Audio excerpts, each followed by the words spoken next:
Hi all, അസ്സലാമലൈക്കും. ഇന്നൊരു തേങ്ങാച്ചോറിൻ്റെയും chicken ഫ്രൈയുടെയും റെസിപ്പിയാണ്. അതിനാദ്യം പാത്രം അടുപ്പത്ത് വെച്ച് അതിലേക്ക് ആവശ്യത്തിനുള്ള വെളിച്ചെണ്ണ ഒഴിച്ച് സ്പൈസസൊക്കെ ആഡ് ചെയ്ത് കൊടുക്കാം. അതൊന്ന് പൊട്ടി വന്നതിന് ശേഷം അതിലേക്ക് കൊച്ചുള്ളി ആഡ് ചെയ്ത് പച്ചമുളകും ചേർത്തൊന്ന് സോട്ട് ചെയ്തെടുക്കാം. അതിലേക്ക് 1/2 ടീസ്പൂൺ ഉലുവ ചേർക്കുക. കരിവേപ്പിലയും ചേർത്ത് കൊച്ചുള്ളിയുടെ നിറം മാറി വരുന്നത് വരെ ഒന്ന് സോട്ട് ചെയ്തെടുക്കാം. അതിലേക്ക് 1 ടീസ്പൂൺ പെരിഞ്ജീരകപ്പൊടി കൂടി ആഡ് ചെയ്തതിന് ശേഷം ആവശ്യത്തിനുള്ള വെള്ളം ഒഴിച്ചു കൊടുക്കാം. വെള്ളത്തിനൊപ്പം അരമുറി തേങ്ങ വെള്ളം ചേർത്ത് അരച്ചതും കൂടി ഇതിനോടൊപ്പം ചേർത്ത് കൊടുക്കാം. ഇതിലേക്ക് ആവശ്യത്തിനുള്ള ഉപ്പ് ചേർത്ത് തിളച്ചതിന് ശേഷം ഇതിനാവശ്യത്തിനുള്ള ഡൊപ്പിയരി ഇട്ട് കൊടുക്കാം. തേങ്ങാച്ചോറ് ഡൊപ്പിയരിയിലാണ് ചെയ്തെടുക്കുന്നത്. ഡൊപ്പിയരിയുടെ വെള്ളത്തിൻ്റെ കണക്ക് 1 കപ്പ് അരിക്ക് 2.5 കപ്പ് വെള്ളമെന്ന കണക്കാണ്. ഒന്ന് മിക്സ് ചെയ്തതിന് ശേഷം മൂടി വെച്ച് കുക്ക് ചെയ്തെടുക്കാം. ഇടയ്ക്കൊന്ന് തുറന്ന് നോക്കിയിട്ടുണ്ട്. ഒന്ന് മുഴുവനായിട്ടൊന്ന് മിക്സ് ചെയ്ത് കൊടുത്തതിന് ശേഷം മൂടി വെച്ച് ബാക്കി കൂടി കുക്ക് ചെയ്തെടുക്കാം.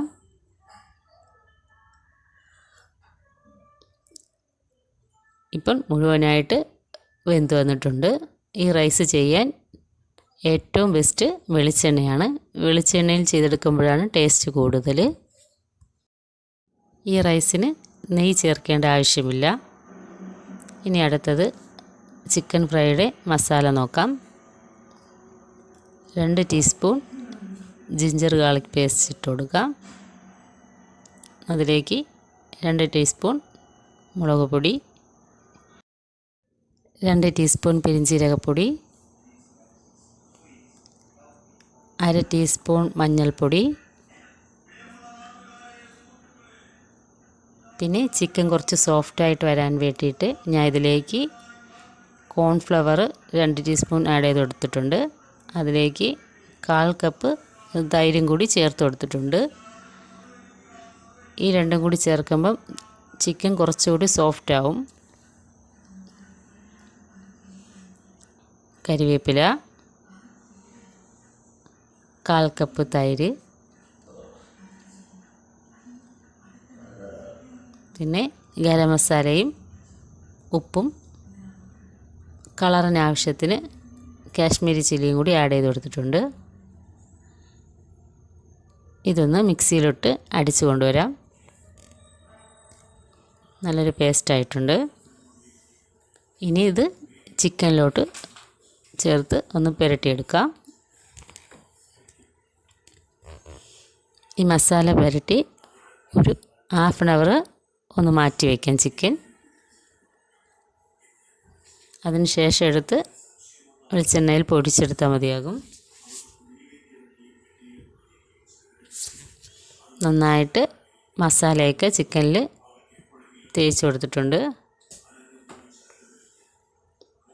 അരമണിക്കൂറിന് ശേഷം നമുക്ക് ചിക്കൻ ഫ്രൈ ചെയ്തെടുക്കാം.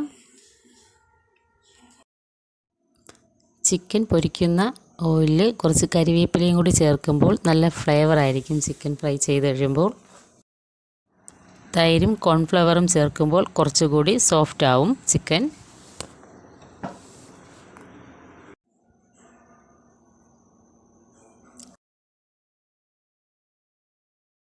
ചിക്കനൊക്കെ ഒന്ന് തിരിച്ചിട്ട് കൊടുക്കാം.